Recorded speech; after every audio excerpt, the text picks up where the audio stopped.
New at 6, RG&E overpaid its taxes, and what it planned to do with the refund has the Monroe County executive furious. They're literally proposing to profit from the mismanagement of their sales tax payments.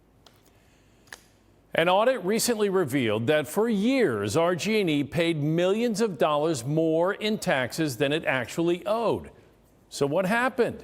And what does it mean for all of us, the customers? Here's News 10 NBC investigative reporter Jennifer Lewke. Like all of us, RG&E needs to pay taxes on everything it buys. The way they pay their sales tax is they will estimate how much in advance they think they're going to owe. The state keeps half, sends the other half to Monroe County, who shares it with the city and towns. That's how it's always worked. But RG&E was recently audited, and it turns out from 2018 to 2023, it overpaid that sales tax by about $30 million. The state tax department rectified the overpayment all at once. They took the $15 million half out of one wire transfer to the county back in March. There was no warning or heads up that there was going to be a potential clawback of these dollars, which threw the county and city budgets into the red. But that's only the half of it. Because the amount is so large, RG&E had to tell state regulators what they plan to do with the cash. So the $30 million refund that they're owed back, our read of it is they want to take about $8 million of that to repay themselves for the cost of the audit, and then they want to keep another roughly $7 million of it as profit to return back to the shareholders. They're literally proposing to profit from the mismanagement of their sales tax payments. And they are sitting in front of state regulators right now, begging for a rate increase because they say they just cannot manage the system in the grid without more money from all of us. Absolutely. There are people at home who will say, well, if they've mismanaged how much money they're paying in sales tax, what else have they mismanaged? And how can I trust anything that's coming from this company? Well, at the end of the day, that's why we need the PSC to intervene in this. How are you? I went straight to the top at RG&E, the CEO and president, Trish Nielsen. 3,000 of our invoices for RG&E were reviewed, and about 16,000 pages worth of documentation came out of that audit.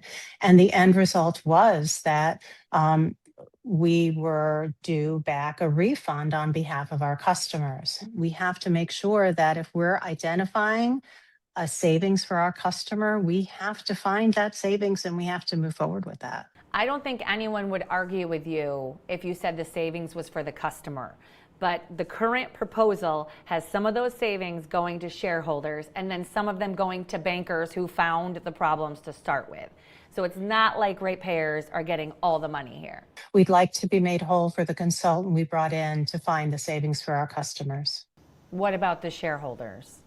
Well, again, this is going to be part of rate case negotiations. So the hope is that the majority of this goes to the customers as a benefit. The original filing didn't mention anything about the money being connected to the rate case. That decision, it seems, was made after we started making calls about it. Are you saying you'll hold off on spending that money essentially till the rate case is done?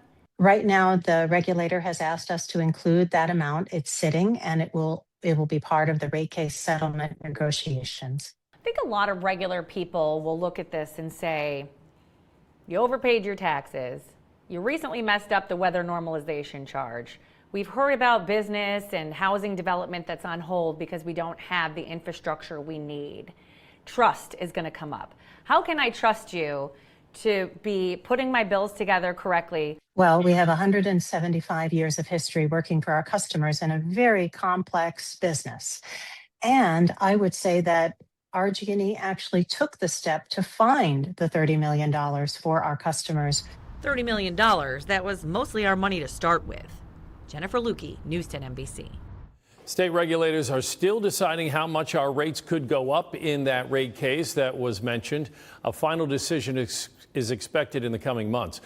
While Jen had the CEO, she also asked her about a number of other topics, including rates and that mistake with the weather normalization charge. She'll have part 2 of her interview with the CEO tomorrow on News 10 NBC.